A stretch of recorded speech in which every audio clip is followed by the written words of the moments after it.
Buenos días y a la sesión de la plataforma de diagnóstico y tratamiento guiado por la imagen. Hoy como ponente tenemos a Flavio Zucarino, todos lo conocéis, súper especialista en imagen cardíaca, especialmente pediátrica, y que nos va a hablar de un tema muy específico, pero realmente apasionante, es el de la imagen multimodal en los tumores cardíacos pediátricos. Tenemos como expertos a Lucía Arriaza, Montsebret y también a Carlos Marín, o sea que podéis poner ya vuestras preguntas, comentarios en el chat a medida que Flavio vaya haciendo su presentación y yo al final de la presentación lo transmitiré al excelente panel de expertos que tenemos y al ponente de hoy. O sea que sin más preámbulos, Flavio, por favor, todo tuyo. Adelante. Muchas gracias, Víctor, por la introducción. Muchas gracias a todos los colaboradores en esta sesión, y en particular a Monse, que también me ha pasado algunos casos por la sesión. Y bueno, el tema es un tema complejo. Básicamente lo quiero introducir con una... Esta es la introducción, decimos, el esquema que utilizaremos en estas próximas diapositivas. Y quería aquí enseñar estos puntos claves como introducción al tema. Recordar que los tumores cardíacos en edad pediátrica son lesiones poco frecuentes, por suerte, son lesiones raras y tenemos poca N, ¿no? Tanto a nivel de estudio diagnóstico como en estudio de autopsia. Y por suerte también son lesiones que normalmente la mayoría son lesiones benignas, que pero presentan una histología diferente de la que estamos acostumbrados a ver en los adultos, ¿no? En los adultos normalmente estamos acostumbrados a encontrarnos con mixomas, con trombos, y aquí veis que en etapa pediátrica rhabdomioma es la lesión predominante, ¿no? A nivel de frecuencia. Luego el fibroma es la segunda lesión. En la edad fetal, en el neonato, también el teratoma lo podemos encontrar con cierta frecuencia como segundo tumor. Podemos encontrar lesiones malignas, por suerte hemos dicho que son la minoría. Las lesiones primarias normalmente son sarcomas, exactamente como en el adulto. Y también podemos encontrarnos, obviamente, lesiones metastásicas, ¿no? Con menos frecuencia de lo que estamos acostumbrados a encontrar en adultos, pero siguen representando la forma de tumor maligno primario más común. Entonces, cuando nos encontramos a un tumor cardíaco, primero tenemos que tener un poco claro cuál puede ser la presentación clínica y de qué depende, ¿no? Y uno de los factores que depende puede ser la edad del paciente, porque como veis, tanto en diagnóstico fetal como luego en diagnóstico post-nacimiento y las arritmias que generan estas lesiones la podemos encontrar en ambos pacientes. Pero cuando vamos a hablar de paciente pediátrico, ya veis que tenemos también la posibilidad de encontrarnos pacientes que luego dan como presentación clínica muerte súbita en algunos casos y que normalmente pueden afectar también como presentación la insuficiencia valvular o el fallo cardíaco, ¿no? Aquí os enseño este caso de nuestro centro, de este tumor muy extenso que afecta al ventrículo izquierdo, y veis aquí, decimos, realmente la presentación clínica es debida a la afectación de la inserción del músculo papilar en este ventrículo izquierdo por parte del tumor, y esto conlleva, ¿no? Como veis aquí, un jet de insuficiencia mitral severo, ¿no? Y este era el dato clínico, la presentación clínica más llamativa en el contexto de esta lesión. Y luego, otra cosa que influye mucho sobre la presentación clínica es el tamaño y la ubicación del tumor, ¿no? Aquí tenéis tres pacientes, siempre de nuestro centro, con tres lesiones, son tres tumores de la misma histología, son tres fibromas cardíacos, y veis que ese es el paciente que os he enseñado antes, donde la presentación clínica, hemos dicho, era asociada a la afectación del papilar y a insuficiencia valvular. Aquí, y en este caso, debido a la ubicación más antero superior, ¿no? Y basal de esta lesión, hay una afectación de lo que es el tracto de salida del ventrículo izquierdo. Veis aquí este jet de estenosis, de aceleración de flujo severa a nivel del tracto de salida. Y aquí esta lesión, que es realmente muy grande, afecta al ventrículo y afecta parte de la aurícula izquierda, daba prácticamente una obstrucción completa de las cavidades cardíacas. Por lo tanto, es como la ubicación y el tamaño al interior de la misma cámara cardíaca afectan de forma diferente la clínica del paciente. Entonces, cuando nos encontramos estas lesiones, lo que queremos hacer obviamente es intentar hacer una valoración diagnóstica, ¿no? Para decidir un poco cómo manejar el paciente y cuál será el pronóstico, obviamente, del paciente. Entonces, aquí realmente el diagnóstico por imagen, el imaging, como se decía, suele llamar multimodal, ¿no? Es clave porque tenemos disponibilidad, igual que en los pacientes adultos, de varias técnicas de imagen que cada una tiene ventaja, obviamente limitaciones, y cada una puede aportar datos importantes por el diagnóstico. Obviamente, aquí estamos hablando de pacientes pediátricos y entonces, como técnica de primera línea, obviamente la ecografía es la técnica clave, la técnica que siempre utilizamos en primera línea, ¿no? Y tiene unas ventajas muy, muy claras, ¿no? Además de no utilizar la radiación ionizantes, tiene una resolución temporal que es elevada y nos permite valorar bien las estructuras cardíacas y al mismo tiempo las lesiones en un paciente que tienen frecuencia cardíacas muy elevada, de 140 a 150 latidos por minuto, y también tiene resolución espacial muy buena respecto, por ejemplo, a la resonancia que realizamos o el TAC que realizamos en estos pacientes. Entonces nos ayuda mucho a valorar lesiones de pequeño tamaño, ¿no? Obviamente, cuando vamos a realizar una valoración por imagen de este tipo de lesiones, tenemos que hacer un checklist, ¿no? Valorar determinadas características que son la localización, el tamaño y la morfología, si hay invasión o no de las estructuras adyacentes, si hay derrame pericárdico y el impacto hemodinámico de las lesiones. Y luego intentar caracterizarla, ¿no? Y aquí la caracterización tisutal de la resonancia magnética, que obviamente es en este sentido la técnica mejor, es la que nos aporta más informaciones. La ecografía, como hemos dicho, ¿no? Como veis aquí, nos permite valorar estas lesiones durante la época fetal. Veis aquí que podemos diagnosticar y ver, a ver, un segundo.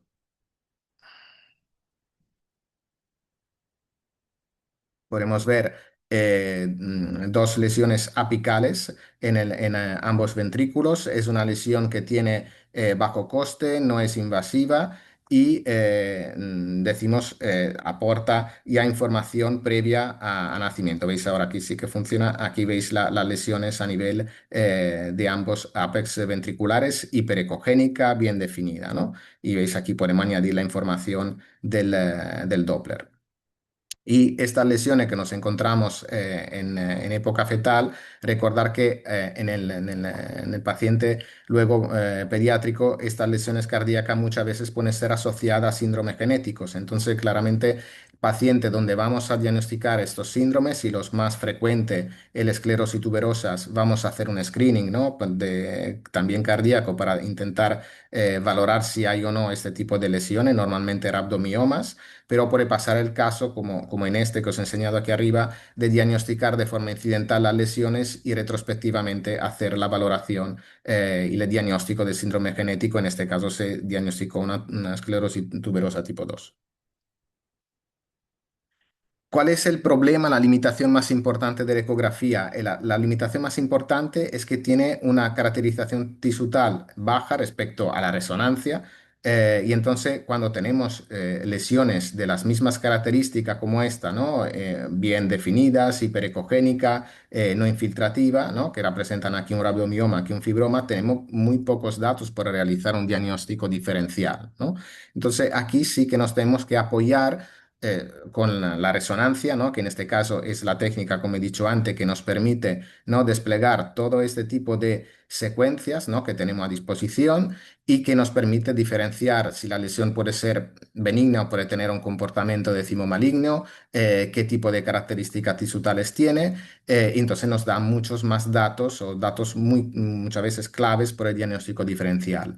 Obviamente el problema, como hemos comentado, es la escasa disponibilidad y el elevado coste y en particular que la mayoría de estos pacientes lo tendremos que realizar los estudios con anestesia, con sedación, entonces con todo esto, todos los problemas que puede comportar a nivel organizativo, ¿no? Realizar esta resonancia. Pero está claro que la resonancia en este momento es la técnica que más datos nos aporta y sobre los protocolos que hay podemos realizar mucha secuencia, obviamente, pero veis aquí hay varios tipos de protocolos reportados en literatura, pero yo quería hacer hincapié sobre estas dos secuencias, que son la secuencia post-contraste que normalmente utilizamos, la de perfusión de primer paso y la de reace tardío, que para mí son las que aportan más información diferencial de cara al diagnóstico diferencial. Y otra cosa a recordar, que la resonancia también se está empezando a utilizar también, se utiliza ya a nivel fetal desde hace tiempo, ¿no? Y a nivel cardíaco puede aportar informaciones, realmente nos puede permitir diagnosticar las tres formas más comunes, ¿no? de masa cardíaca que vamos a poder encontrar en época fetal, ¿no? Veis aquí los rabdomiomas que normalmente tanto la eco como la resonancia pueden verse como lesiones múltiples, los teratomas, podemos diagnosticar fibromas, pero si realmente queremos valorar de forma dirigida estas lesiones, tenemos que añadir, obviamente, secuencias específicas cardíacas. Podemos utilizar, decimos, sincronización cardíaca fetal, además de todo el resto de secuencia que se usa, ¿no? Para valorar el resto de órganos y estructuras fetales. Porque aquí veis, por ejemplo, podemos tener buena correlación con la ecografía, pero si utilizamos solamente secuencias anatómicas, por ejemplo, T2, aquí si son lesiones muy pequeñas podemos no encontrarlas o algunas veces podemos tener artefacto de imagen y no ver estas lesiones. Por lo tanto, recordar que se puede hacer si queremos valorarla de forma electiva un estudio dirigido. El TAC es una técnica que no utilizamos obviamente de rutina en estos pacientes, pero la podemos utilizar cuando realmente la resonancia no se puede realizar porque no es diagnóstica, como por ejemplo en este caso, ¿no? De la literatura, veis, hay un marcapaso que puede ser sí o no compatible, pero que genera un artefacto de imagen que no valdría la pena, decimos, realizar una resonancia a este paciente. Si queremos valorar obviamente tumores malignos, valorar el estadiaje, valorar la presencia de metástasis. Si queremos valorar el planning prequirúrgico y valorar la relación, por ejemplo, con las arterias coronarias, entonces en este caso podría tener utilidad. Y si queremos valorar si hay o no calcificaciones, ¿no? Como en este caso, en este paciente que tiene aquí un fibroma y que a veces la presencia de calcificaciones puede ser útil en el diagnóstico diferencial. Y aquí veis, por ejemplo, un caso práctico de nuestro centro. Venía dirigido a radiología, de parte de cardiología, para haber encontrado en una ecografía que se había hecho una lesión que parecía una lesión pegada a la aorta, que no se entendía bien esta lesión hiperecogénica, si era cardíaca, si era mediastínica, qué relaciones tenía. En este caso era un niño de 3 años que además tenía tos y se realizó un TAC. Obviamente aquí demostramos que realmente el problema era la compresión que generaba esta estructura sobre los bronquios y la hiperclaridad y la sobreinfección del pulmón izquierdo. Y aquí con un TAC, que en este caso podemos apoyarnos a veces en el TAC espectral. Aquí podemos realizar directamente de una única adquisición, recabar información del TAC basal, del TAC en mapa de yodo, ¿no? Y demostrar que esta lesión era una lesión no vascularizada de aspecto quístico y que nos sugería un quiste broncogénico, que luego se confirmó. Y por último, el PET-TAC, que es una técnica que no utilizamos prácticamente casi nunca en la valoración directa de lesiones en particular benigna, pero solamente recordar que nos podemos encontrar con lesiones, con tumores neuroendocrinos, ¿no? Como estos paragangliomas, ¿no? Que podemos encontrar aquí en pacientes pediátricos. Es muy raro, son lesiones muy raras, hay muy pocos casos descritos y claramente la resonancia es la técnica que normalmente en literatura se ha utilizado en paciente pediátrico, pero obviamente el factor clave por el diagnóstico es la hipervascularización, pero puede ser difícil diagnosticar respecto a otro tipo de tumores hipervasculares, por ejemplo los hemangiomas. Entonces aquí la medicina nuclear nos ayuda, ¿no? En este tipo de tumores a tener la posibilidad de realizar PET-TAC con marcadores específicos, ¿no? Como el DOTATOC. Veis aquí un caso en adulto que vimos recientemente en el Hospital del Mar y veis cómo esta lesión que puede pasar hasta desapercibida aquí en el TAC tiene una captación brutal, ¿no? Aquí en el PET-TAC, y además hay otras lesiones asociadas, o este caso, ¿no? Que presentaba aquí una lesión que seguíamos de hace tiempo benigna en el corazón, que pero un paciente que presentó un síndrome de Zolliger-Ellison, veis aquí la hipertrofia de la mucosa gástrica y veis aquí como una gamografía con marcador específico por la gastrina nos dio la pista que este era un gastrinoma cardíaco. Por tanto, excepto estas pequeñas excepciones, normalmente el PET-TAC no lo utilizamos en la valoración de las lesiones primarias, en particular de aspecto benigno. Bueno, dicho esto, hablado de las técnicas, tenemos que ver ahora cuáles son las lesiones, cómo diagnosticamos las lesiones más frecuentes, ¿no? Y lesiones más frecuentes en edad pediátrica tenemos rhabdomioma, que seguramente la que veremos con mucha más frecuencia. Son lesiones normalmente que pueden ser múltiples en algunos casos, ¿no? Pueden ser singulares o múltiples. Eh, Tanto por eco como por resonancia, veis aquí en la resonancia fetal, son hiperecogénica o hiperintensa en T2, hay buena correlación. Pero el dato clave de esta lesión es que normalmente, obviamente, son lesiones benignas, que no son agresivas. Además de una cierta hiperintensidad en la secuencia T2, en el resto de secuencia tienen un comportamiento igual, similar a lo del miocardio. Por lo tanto, aquí la resonancia, la secuencia de perfusión y la secuencia de realce tardío nos demuestran este comportamiento igual a lo del miocardio, nos permiten hacer el diagnóstico diferencial muchas veces también cuando, como en este caso, la ubicación es atípica, porque normalmente hemos dicho que afectan el miocardio. Y muchas veces la técnica de imagen nos ayuda, ¿no? Como en este paciente, donde realmente la lesión, en este caso una lesión muy grande, infiltrativa, ¿no? Veis aquí tiene unas características bastante peculiar, aumenta, decimos, el tamaño del miocardio, hasta se intuyen lesiones que parecen múltiples. No sé si se oye. Ay, vale. ¿Te oímos bien, Flavio? Vale, vale, sí, se había bloqueado, ya está.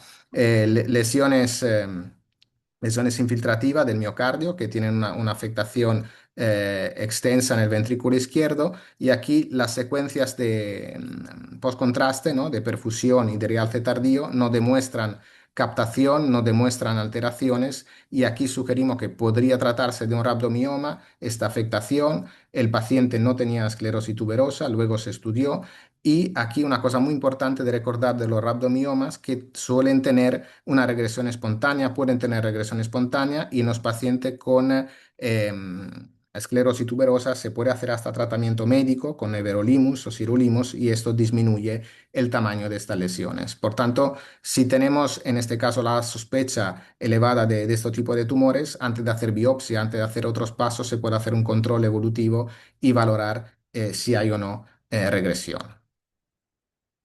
Otro panorama que nos podemos encontrar, otro caso que nos podemos encontrar con relativa frecuencia como masa cardíaca, es un caso similar a esto, ¿no? Que un caso que ya os he enseñado antes, lesión hiperecogénica en el ventrículo izquierdo, gran tamaño, que infiltra, decimos, se ubica en el interior del miocardio, que veis que aquí, que igual como el rhabdomioma, tiene hiperintensidad ante 2, pero aquí, como os he dicho, la secuencia de perfusión y de realce tardío son la clave por el diagnóstico, ¿no? Aquí tenemos una lesión que no es para nada vascularizada en la fase de perfusión y que luego presenta un realce tardío muy, muy evidente, muy marcado. De hecho, muchas veces tenemos que esperar más tiempo para realizar el realce tardío y ver una captación difusa de toda la lesión, ¿no? Y un patrón de resonancia como este es bastante claro y se refiere normalmente a la presencia de un fibroma cardíaco, ¿no? Fibroma cardíaco que, igual que los rhabdomioma, afecta tendencialmente los ventrículos, puede afectar el ventrículo izquierdo, pero puede afectar también, como veis en estos casos, el ventrículo derecho. Y por tanto, recordar que el patrón contrastográfico en fase precoz y en fase de realce tardío es típico, lo tenemos que reconocer y en este caso son lesiones grandes además y que pueden, decimos, ser diagnosticadas por resonancia con una cierta fiabilidad, ¿no? Esto veis el paciente que habéis visto antes, aquí un paciente en el cual se realizó una quirugía de resección parcial de la lesión porque ocupaba prácticamente la mayoría de la cavidad y entonces en estos casos normalmente se decide realizar una cirugía para intentar liberar más el tracto de salida o la cavidad ventricular y veis cómo se relaciona bien todo este tejido blanco, que es tejido fibrótico en el interior de la lesión, con lo que es la captación tardía de la lesión, ¿no? Y que presenta ausencia aquí de vascularización en la fase precoz. Y recordar que esto es lo que nos encontramos, ¿veis? En todos estos pacientes. Esos son tres casos, mismo tumor, lo que hemos visto al principio, y todos tienen este patrón de realce tardío marcado, ¿no? Y que puede ser más o menos extenso en el interior de la lesión. Y a veces pueden presentar calcificaciones en el estudio de TC. Esos son casos, entre comillas, fáciles porque el aspecto, decimos, tanto del rhabdomioma, tanto del fibroma, a veces puede ser típico, pero a veces tenemos casos donde no sabemos realmente cómo valorarlo, ¿no? Y veis que esto pasa cuando, particular cuando nos encontramos lesiones pequeñas, ¿no? Aquí tenemos una lesión incidental en un niño de 15 días que no tenía ningún tipo de clínica, no tenía ningún tipo de síndrome hiperecogénica, que estaba aquí ubicada en la porción posterior del ventrículo izquierdo, se extendía un poco la aurícula, ligeramente hiperintensa aquí en la secuencia cines, ¿no? Y ves que aquí en la perfusión de primer paso en RAC tardío no presenta ni vascularización precoz ni realce tardío, ¿no? Entonces, delante de ausencia de clínica, con una lesión tan pequeña, con este patrón, sugerimos que podría ser un rhabdomioma. Y aquí también realizamos secuencias de mapeo que, como hemos comentado antes, son difíciles de valorar en niños tan pequeños. Hay alguna publicación, esta de nuestros compañeros de Bambino Gesù de Roma, donde valoran básicamente el valor del volumen extracelular en esta lesión y dicen que puede ayudar, ¿no?, en el diagnóstico diferencial. Nosotros aquí lo realizamos, el valor extracelular que teníamos de esta lesión era de un 18%, veis que quedaría en el rango que ellos describen por rhabdomioma, ¿no? Lo enfocamos como rhabdomioma posible, potencial. Se hizo un control por un paciente que venía derivado de fuera en un ecográfico en una privada aquí de Barcelona y al cabo de 2 meses había resolución de la lesión. Por lo tanto, asumimos que era un rhabdomioma, pero a veces, digo, el diagnóstico de certeza puede ser difícil, ¿no? Obviamente, lesiones como el fibroma tendrán un T1 y un ECV obviamente muy elevado, pero realmente ya este dato ya no nos aporta mucho más respecto a un patrón que ya se ve y ya se puede diagnosticar, por ejemplo, aquí con RAC tardío. Vale. Em, Tras hablar de los tumores más frecuentes, lo que quería, decimos, valorar es que, como veis aquí en este esquema de este artículo de Radiographics bastante reciente, que me parece muy didáctico, y hay mucho que podéis buscar y utilizar de este tipo. La ubicación del tumor es muy, muy importante para el diagnóstico diferencial. A segunda de la cámara cardíaca que vamos a valorar, donde encontramos la lesión, tenemos un diagnóstico diferencial más o menos eh, frecuente, ¿no?, de nuestra lesión. Y aquí el primer paso que tenemos que hacer es definir si la lesión realmente es intracardíaca o extracardíaca, porque a veces podemos cometer errores, ¿no? Y yo quería enseñar este caso, que realmente es un caso peculiar, porque es un caso de un niño de 15 años, de una niña de 15 años, que tenía arritmias y que tenía esta lesión incidental, ¿no? Esta lesión que tiene márgenes lisos, no parece obviamente una lesión maligna o infiltrativa, es homogénea. Entonces, claro, estamos una lesión que aparentemente a todo el mundo nos pareció ubicada en la aurícula izquierda. Y realmente si vamos a ver la aurícula izquierda, excepto lesiones, decimos maligna, aquí podemos tener mixoma, podemos tener lipoma, que no cuadraría con el señal de esta lesión, podemos tener trombos, ¿no? Entonces, vamos a ver las imágenes tras contrastes, el realce tardío, vemos que una secuencia de realce tardío, esta lesión presenta un realce heterogéneo, ¿no?, puntiforme, por tanto una lesión que algo de contraste capta, una lesión que en la aurícula izquierda recuerda, ¿no?, bastante los mixomas que se acostumbramos a ver en los pacientes adultos, y realmente los mixomas no son lesiones frecuentes en etapa pediátrica, pero existen, lo podemos encontrar tanto como lesiones singulares o aisladas o como lesiones múltiples en lo que es el complejo de Carney, como veis aquí. Y entonces aquí enfocamos esta lesión como posible mixoma auricular izquierdo. Y realmente la sorpresa que nos llevamos es que este paciente se fue a quirugía y hacer la quirugía vimos como la lesión era una lesión extracardíaca. Tenía una lesión polipoide aquí adherida al septo interauricular y realmente resultó ser una martoma de células maturas, ¿no? Y aquí publicamos el caso porque realmente era una lesión muy poco frecuente, pero lo curioso es que la lesión estaba fuera del corazón. Por tanto, primer paso, intentar ubicar correctamente la lesión en el interior del corazón y a veces, como veis, a pesar de tener experiencia, puede ser difícil. Y luego, a segunda del tipo de cavidad, hacer nuestro diagnóstico diferencial, ¿no? Hemos visto que la rhabdomioma y el fibroma son las dos formas de lesiones más frecuentes y ambas afectan normalmente los ventrículos. Y la tercera forma de lesión más frecuente es el teratoma, ¿no? El teratoma lo encontramos cada vez más debido al hecho que se hacen más ecofetales o más resonancia fetales, ¿no? Es una lesión normalmente que llama la atención porque tiene gran tamaño, porque es heterogénea, porque tienes imágenes, ¿no? Como lacunares, quísticas, aquí tanto en la eco como en la resonancia, que más frecuentemente afecta el pericardio, ¿no? Más que el corazón, aunque hay lesiones intracardíacas. Y veis aquí un caso que vimos recientemente en nuestro centro, ¿no? De este niño que venía derivado porque tenía disnea, podía problemas respiratorios, se veía un aumento de densidad en la radiografía, básicamente se confirmó la presencia, ¿no? A nivel del hemitórax derecho de esta voluminosa lesión que veis que tiene este aspecto bastante peculiar, ¿no? Con estas imágenes hipoecogénica en su interior. Podría ser el aspecto bastante típico de un teratoma.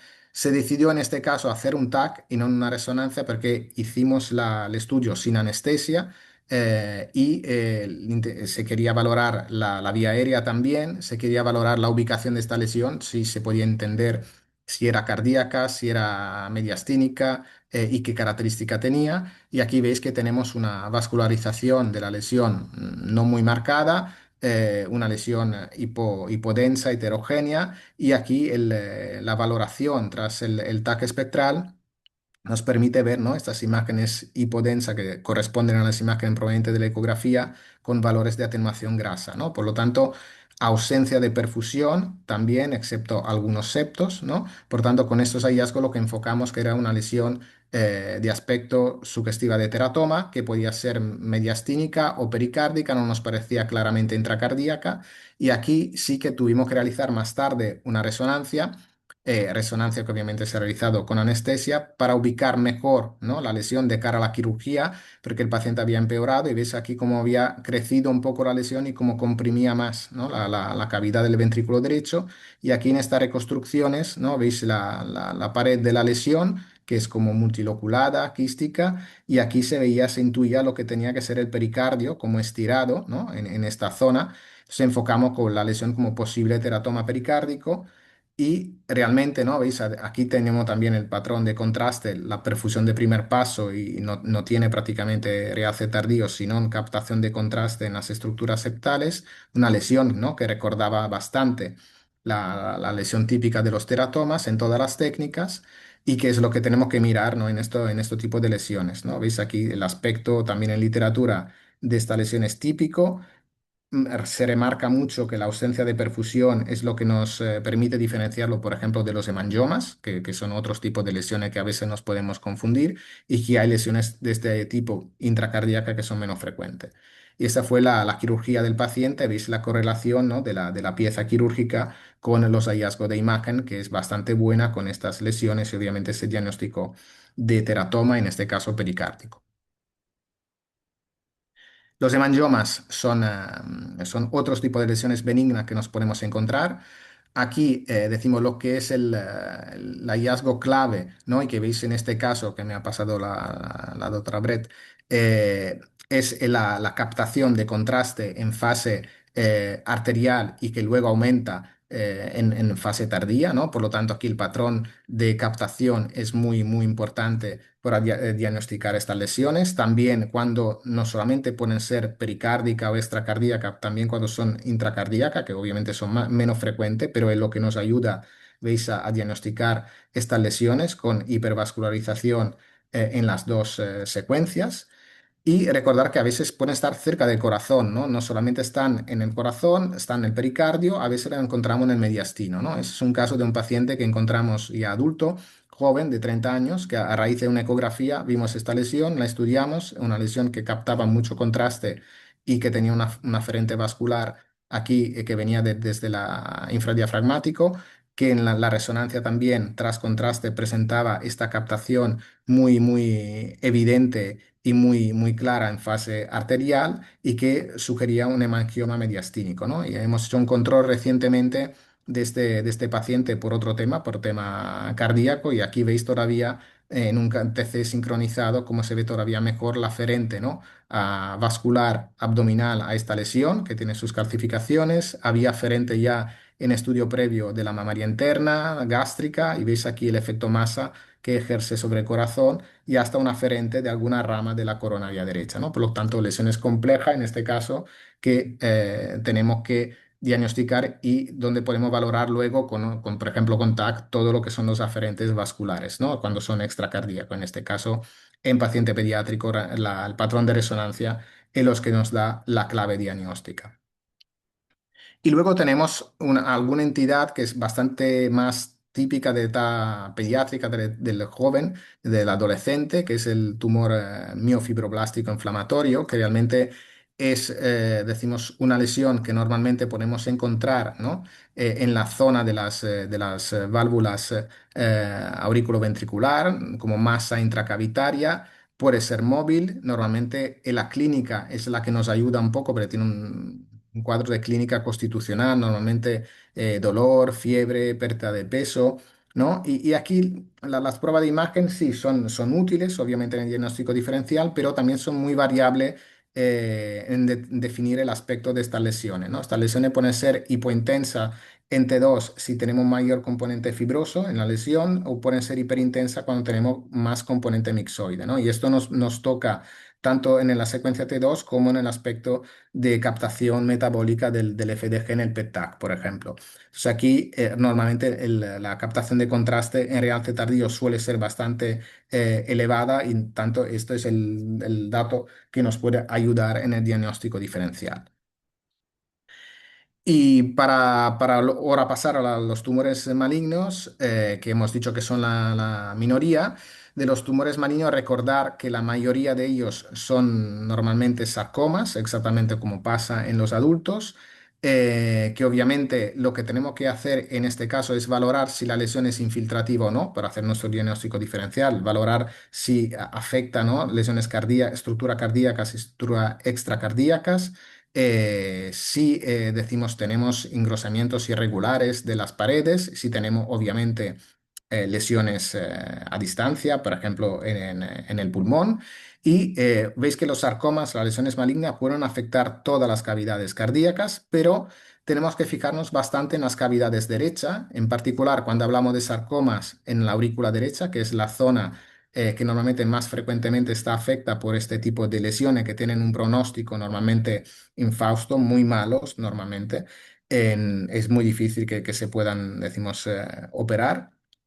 Exactamente como el linfoma que también tiene tendencia a afectar las cavidades derechas. Por tanto, cuando tenemos alteraciones que nos dan dudas sobre lesiones infiltrativas y encima son en las cavidades derechas, recordar estas dos entidades, ¿no? Y ves aquí el sarcoma de estas entidades. Tenemos también el angiosarcoma que de forma electiva tiene una cierta predilección, ¿no? Por la aurícula derecha, que es una lesión muy vascularizada, de forma heterogénea, y como veis en esta chica de 14 años tiene aquí la presencia asociada de múltiples lesiones metastásica pulmonar y veis que aquí infiltraba las estructuras pericárdica y mediastínica a nivel anterior, ¿no? Por lo tanto, aquí ya con este tipo de lesión y la coexistencia de lesiones pulmonares tenemos bastante más capacidad de realizar un diagnóstico de lesión, en este caso maligna. Aquí veis otro caso por resonancia, veis que la resonancia puede definir, ¿no? El mismo patrón, el mismo tipo de lesión en la misma ubicación. Y aquí también, además de la infiltración de la pared y del pericardio, lo que nos da ayuda en este caso son las secuencias de primer paso, ¿no? Con esta vascularización heterogénea, ¿no? de la lesión. Perdón. Y obviamente en este tipo de lesiones donde sospechamos lesiones malignas, nos ayudaremos tanto del TAC como eventualmente del PET-TAC, ¿no? De cara a valorar la presencia de lesiones a distancia. Y lo que comentaba antes, otro tipo de tumor maligno que nos podemos encontrar es el linfoma. En este caso, el linfoma es poco frecuente en la población pediátrica. Normalmente son linfomas que son agresivos, normalmente de tipo non-Hodgkin, y que, como he dicho antes, afectan tendencialmente las cavidades derechas, ¿no? Y aquí cuando tenemos engrosamientos difusos irregulares de las paredes del aurículo del ventrículo derecho, ¿no? Como en este paciente que veis aquí, siempre tenemos que pensar en esta posibilidad diagnóstica, ¿no? Por lo tanto, mirar estas cavidades con cierta atención. Y por último, tenemos que valorar lo que son las metástasis cardíacas, ¿no? Metástasis cardíaca que en el niño vemos con menos frecuencia que en el paciente adulto, pero ahora presentan la forma de tumor maligno, decimos, más frecuente que los tumores primarios. La diseminación puede ser o por contigüidad, ¿no? Cuando tenemos una lesión mediastínica o pulmonar que infiltra directamente las estructuras cardíacas, o pueden, decimos, llegar a afectar la estructura cardíaca por diseminación por vía venosa, ¿no? Por ejemplo, aquí, en este caso, donde veis un tumor urotelial, hay una diseminación, aquí se ve bien a través de la vena cava, ¿no? La diseminación del tumor hacia la aurícula derecha, por lo tanto, lo que es la distribución, ¿no? venosa de estas lesiones hacia el corazón y luego la ubicación en las cavidades, ¿no? En este caso en particular en la aurícula derecha, puede ser una de los hallazgos que nos podemos encontrar. Y por último, quiero enfocar dos o tres diapositivas decimos, lo que pueden ser estructuras o lesiones, ¿no? que hacen de pitfall o de mimics, ¿no? de estos tumores cardíacos. Los más frecuentes que nos encontramos también en adultos son los trombos, ¿no? Los trombos que en la ecografía se visualizan como lesiones hiperecogénicas, ¿no? Normalmente los vemos en las aurículas, en la aurícula derecha, probablemente con más frecuencia en pacientes que tienen catéteres centrales, ¿no? Como este, que son pacientes oncológicos que hacen quimio. Y en este caso, estas lesiones que veis que estaba adherida al catéter, aquí se ve bien con el TAC, pero a veces podemos tener problema de artefacto, ¿no? Metálico por la presencia de los catéteres. En estos casos tenemos que también mirar el resto del parénquima pulmonar porque podemos tener trombos crónicos como este calcificado que embolice, ¿no? en el resto del parénquima pulmonar. Podemos encontrarlo también aquí adheridos, ¿no? a las estructuras valvulares. Era una paciente esta que tenía una cirugía de Glenn que era disfuncionante. Veis aquí el Glenn normalmente es una comunicación entre la vena cava y la arteria pulmonar. En este caso la comunicación está ausente porque estaba completamente ocluido y había desarrollado este paciente todas estas colaterales venosas a nivel mediastínico. Por lo tanto, esto lo podemos encontrar con bastante frecuencia. También podemos encontrar trombos crónicos que se calcifiquen, ¿no? Que por ecografía siguen siendo lesiones hiperecogénicas, por lo tanto, la ecografía aquí nos ayuda un poco menos. Y que luego pueden embolizar también a nivel de la circulación arterial pulmonar.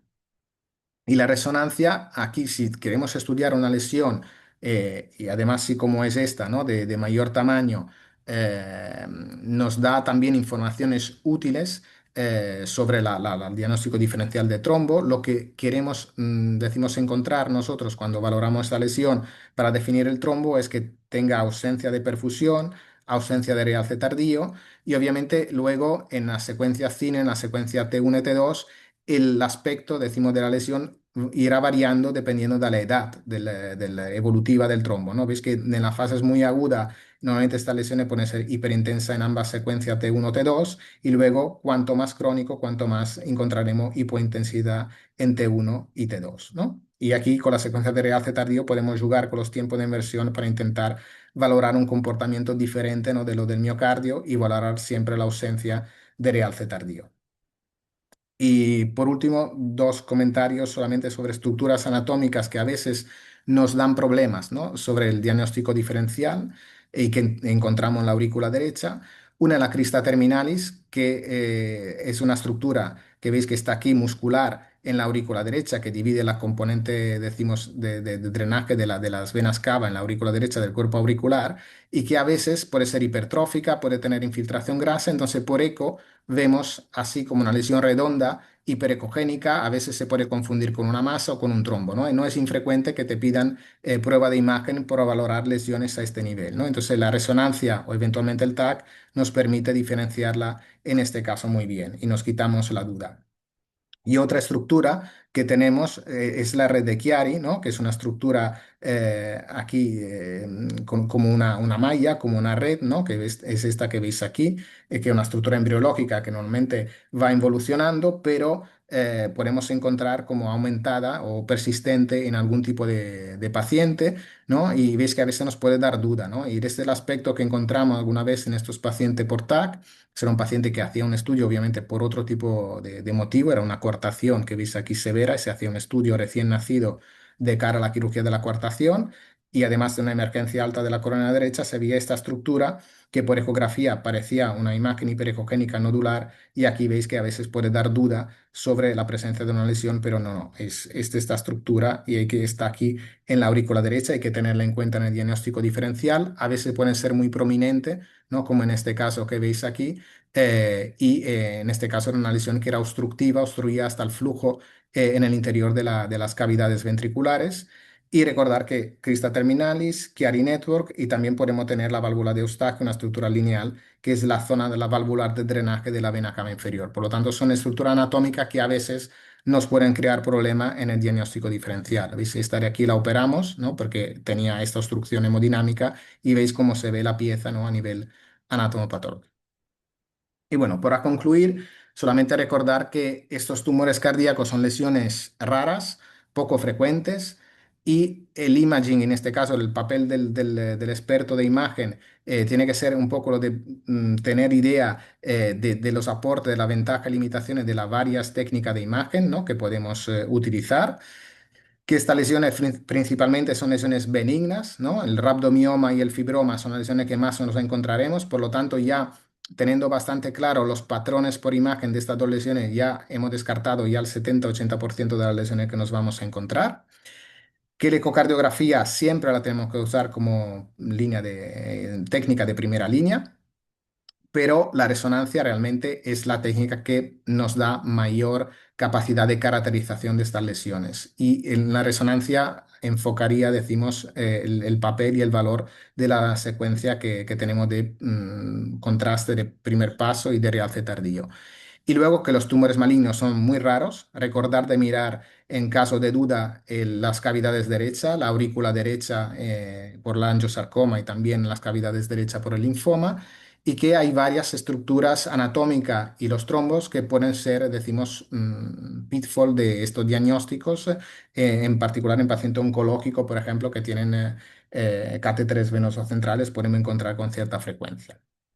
Bueno, y todo este trabajo para tener el máximo rendimiento de todas estas técnicas, recordar que el diagnóstico tiene que ser multimodal, multidisciplinar, que participamos mucha más gente de los radiólogos en la valoración de estos pacientes, ¿no? Los técnicos de radiología, todo lo que es el personal de enfermería, los compañeros, ¿no? de otro departamento, los anestesistas que nos ayudan mucho en la preparación de los pacientes, los cardiólogos, los cirujanos, y por lo tanto necesitamos un team, un equipo multimodal por llegar a sacar el mejor rendimiento de este tipo de técnica, ¿no? Y con esto es todo lo que os quería comentar.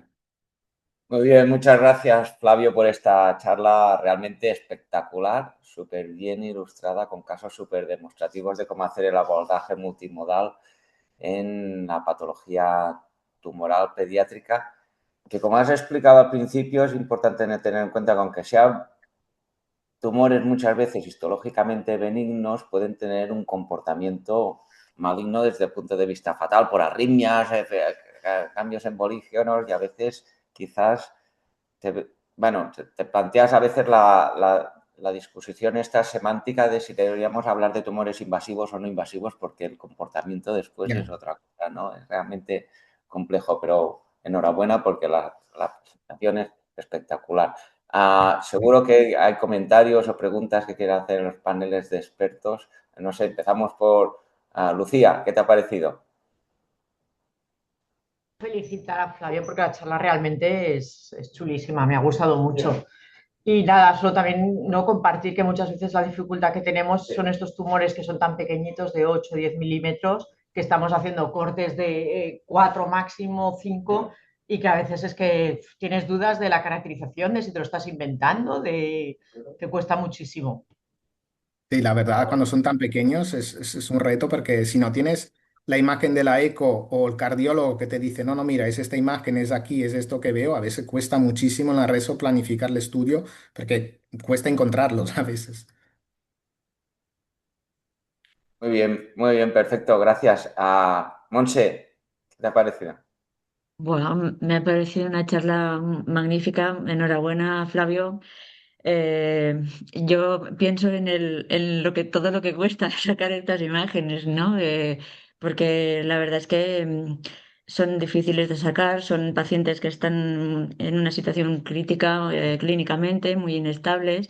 La mayoría de ellos, sobre todo cuando tienes tumores tan grandes que son oclusivos, aunque sea un fibroma tan grande, te dificulta el manejo del paciente y bueno, pues las anestesias y todas estas cosas les sientan fatal, ¿no? Entonces ya no es solo el hecho de que están esperando lo que tú le digas al cirujano a ver lo que es, sino que encima es todo un estrés adicional, ¿no? Entonces, mi enhorabuena y bueno, recalcar que la verdad es que parece que siempre nos faltan técnicas para llegar a un diagnóstico, ¿no? Porque incluso con el escáner, con la resonancia, con la eco, parece que nos falta, pues yo qué sé, el mapping y acaban con la biopsia y muchas veces, bueno, hasta que no sacan la pieza no sabes lo que es, ¿no? Entonces es un reto todos los días y que, nada, enhorabuena, Flavio, muy bonita. Muy Muchas bien, gracias. Y gracias, Monse, por haberme compartido Nada, algunos casos. muchas nada, de gracias. nada.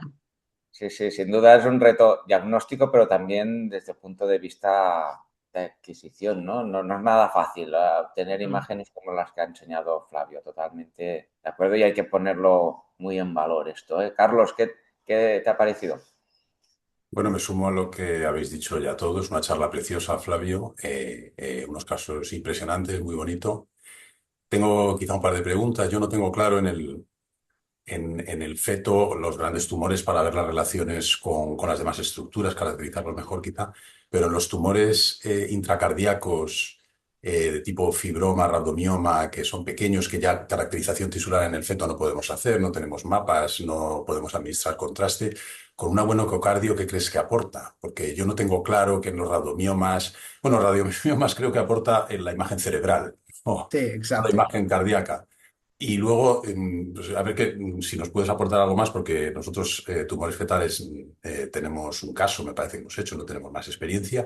Y luego otra que es un poco para todos, eh, quizás no es exactamente de este tema, pero es que en los tumores se pone todos contraste. ¿Estáis poniendo ya gadopiclenol, como contraste en cardio? Sí, mira, las dos cosas. Lo de la resonancia fetal realmente para estudiar de forma electiva masa, no, tampoco lo utilizamos. Los casos que he enseñado, de hecho, son estudios de pacientes con rabdomioma que tenían esclerosis tuberosa y son casos que me han pasado mis compañeras que hacen fetal básicamente enfocado al estudio, como tú decías, cerebral. De hecho, si tú quisieras ver mejor estas lesiones, tendría que hacer los estudios, ¿no? Con sincronización con el latido cardíaco de fetal, ¿no? Con el Doppler, etcétera, etcétera, secuencia cine, etcétera. Pero el gran problema de la resonancia fetal para diagnosticar y caracterizar estas lesiones es que, como has dicho, no podemos utilizar contraste. Entonces, no tenemos de un lado la secuencia de realce tardío de perfusión, que son las que realmente nos ayudan, y luego, respecto a la ecografía fetal, que tiene una resolución espacial muy buena, resolución temporal muy buena, ya nos aporta en este tipo de lesiones, ¿no? Rabdomioma, fibroma, etcétera, de entrada ya las informaciones de momento suficiente. Entonces, sí que hoy en día no se usa todavía de forma diagnóstica, de forma, decimos, rutinaria por masa cardíaca. Así que en algunos tumores, tipo los teratomas, te dicen que, bueno, igual que la eco, te puede ayudar en lesiones grandes para ver la relación con las estructuras adyacentes, de cara a hacerte una idea, ¿no? De cuando nazca el niño, de planificar la cirugía eventualmente. Pero poco más, porque el diagnóstico, decimos, ecográfico del teratoma tiene una característica bastante específica que son las mismas que se ven en la eco, por lo tanto tampoco te cambia mucho el manejo en ese sentido. Y luego sí, estamos en vía de empezar lo del contraste del elucidem, ¿no? Del gadopliquenol en cardio también para ver un poco lo que es el, el patrón de realce y la capacidad de realce tardío, etcétera, en los pacientes en cardio. Es una indicación que todavía no está aprobada, pero estamos en un estudio piloto que empezaremos este año. Muy bien, muchas gracias. Nos quedan algunos minutos para contestar a las preguntas que han salido en el chat. Una ya la habéis acabado de contestar sobre el uso de los diferentes tipos de contrastes y otra que pone José Rodríguez es sobre el uso del TAC de doble energía o TAC espectral en pacientes en que no se puede caracterizar por resonancia, si tenéis experiencia. También Salva preguntas sobre el potencial uso que puede tener en este tipo de pacientes el photon counting. No sé cómo veis que tiene que llegar esta tecnología, Flavio. Bueno, yo lo he utilizado 2 o 3 veces en este tipo de pacientes. He visto el caso de teratoma mediastínico, de quiste broncoquínico, etcétera. Te puede dar información adicionales. Básicamente, si la sustracción de contraste es buena, puedes tener un estudio basal sin hacer dos adquisiciones. Entonces, ahí si quieres ver si hay calcificaciones, por ejemplo, de forma más fina, ¿no? O ver si la lesión puede tener más un aspecto quístico o no, puede ser de ayuda. Y puede ser de ayuda en caso que quiera tipificar lesiones un poco más grandes como trombos, si tiene una adquisición tardía, entonces si la hace con doble energía, con sutracción del contraste o no, puede ver el patrón, ¿no? de la lesión y te puede ayudar un poco en la diferenciación de trombos. Obviamente no hay casos, no hay artículo con N publicada grande, decimos de esta...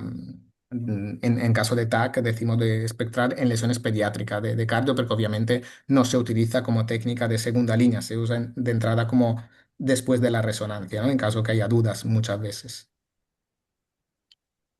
Muy bien, perfecto. También hay una pregunta que tú tienes mucha experiencia sobre la impresión 3D y en este tipo de casos, yo creo que aún es más complicado, ¿no? No sé si has algo No, sí. quirúrgico has llegado también a hacer también este. Hemos hecho un paciente, pero no hemos imprimido al final decimos el modelo virtual. Le hemos hecho a partir de una resonancia, una secuencia 3D, de un 3D con navegador, básicamente para ver el volumen de la lesión y la relación con las cámaras. El cirujano le quería verlo así en 3D y ver un poco, se intuía la salida de las coronarias. Pero realmente cuando tú quieres en este caso ver mejor las coronarias de cara al planteamiento quirúrgico, ver si la puedes resecar o te dan problema. Pienso que en este caso todavía es mejor el TAC si el niño es muy pequeño, porque la secuencia 3D que hacemos en niño muy pequeño, normalmente preferimos hacer la 3D Dixon respecto a la 3D Balance porque nos da mejor señal ruido, pero la resolución espacial es un poco más menor y ver bien las coronarias a veces puede costar, ¿no? Entonces, si esto es lo que vas a buscar con el 3D, pienso que todavía el TAC en este caso está un punto por arriba. Pero le hemos hecho solamente en un caso, no hemos impreso modelo de esto. Sí, sí. Muy bien. Realmente lo difícil es que hay pocos casos, ¿no? Para tener experiencia y quizás sea una de las también dificultades para implantar hay un informe estructurado, ¿no? Como comenta Salva, no sé si lo estáis Ya. utilizando, el informe estructurado, si al ser cada caso diferente esto es una dificultad, no sé. En estos casos, al menos yo, es difícil tener informe estructurado. Lo que sí que intentamos estructurar bien ubicación de la lesión, características de la lesión, ¿no? Lo que dice al principio, morfología, si hay infiltración o no, y luego las características de imagen, de señal y de contraste, ¿no? De primer paso y de realce tardío. ¿Seguís el mismo abordaje el resto de expertos? ¿Qué opinión tenéis sobre el informe estructurado en estos pacientes? Y es que estructurar un informe para lesiones tan esporádicas, además que el manejo es muy distinto, el radiomioma suele ser múltiple en otro contexto, benigno, las malinas son excepcionales, o sea, habría que hacer un informe estructurado para cada tipo de lesión para usar una vez cada 2 años, que no sé si es muy práctico, la verdad. ¿No? O Sí, sea, en realidad son estudios muy puntuales y, bueno, sabes más o menos lo que tienes que ver, tienes que hacer una caracterización tisular y una buena lectura anatómica, pero un informe estructurado aquí me parece muy complicado. perfecto, muy bien. Sí, Monse, ¿ibas a añadir algo? No, lo que habéis dicho, o sea, es aprovechar un informe estructurado que tú tengas y lo que haces es variar la descripción para poner bien las relaciones anatómicas y poco más. Tampoco, pues lo que dice Carlos es que hay uno cada 2 años y que vas a estructurar, o sea que es aprovechar lo que tú trabajas todos los días. Nosotros Perfecto. quería, si quieres apuntar que con el 3D sí que hemos hecho varias, no llegamos a hacer la impresión porque ya estamos con la realidad aumentada con las gafas y a los cirujanos sí que les encanta lo de la valoración anatómica con esta realidad aumentada porque a la hora de ir al quirófano como que van con una idea mucho más clara de dónde tienen que entrar, por dónde tienen que cortar y eso les ayuda pues a disminuir los tiempos y a facilitarles el manejo de la lesión. O sea que en ese aspecto sí que puede estar interesante. Muy bien, muchas gracias. Pues llegamos ya al final de tiempo, son casi las 9, tiempo ya de cerrar la sesión. Ha sido una sesión súper interesante, bueno, presentación espectacular y felicitar de nuevo a Flavio y gracias por la aportación de todos los expertos en un tema realmente complejo. No sé, Salva, sí que Sí, querías cerrar la bueno, sesión. como siempre, agradecerte de la excelente moderación que has hecho, Víctor, y agradecer también a nuestros expertos, agradecer a Monse, Brett, a Carlos y a Lucía Riaza. Muchas gracias. Y después Flavio, yo creo que espectacular. La iconografía muy bien, poco a poco y explicando los conceptos básicos, ¿no? Tú has transmitido que es cierto que es una lesión, patología rara, es cierto que la mayoría es benigna, pero el reto es la realización técnica correcta, de calidad, y eso es muy importante coordinarnos todos, ¿no? Has subrayado y todos los expertos también, la colaboración de enfermería, de técnicos, de anestesista, y después lo que también habéis dicho, coordinación entre si está en un centro de referencia, ya está, donde se vaya a operar o no. Y después, si en otro centro, que ya haya una coordinación de alguna manera, ¿no? La palabra sería coordinación para que salga bien técnicamente porque es muy difícil, ¿no? No sé si quieres dar un mensaje final, Flavio, a la audiencia. No, bueno, que no se asusten si encuentran una lesión de este tipo, de intentar ser sistemáticos y recordar los hallazgos claves, ¿no? que hemos dicho, de cómo caracterizar la ubicación, característica y luego patrones de caracterización tisular. Y con esto ya, descartando lo más frecuente, ya con esto ya hemos hecho mitad del trabajo. Perfecto, pues muchísimas gracias. Seguro que contamos contigo en más sesiones. Y simplemente comentaros que el lunes tenemos al doctor Sergi Jiménez del Hospital Clínico que nos va a hablar de enfermedades difusas hepáticas dentro del curso de radiología abdominal que dirige la doctora Ángeles García Criado. Estáis todos invitados, que tengáis un gran día. Gracias, Carlos, gracias, Flavio, gracias, Monse, gracias, Víctor y gracias, Lucía. Nos vemos. Un saludo a todos. Gracias. Adeu.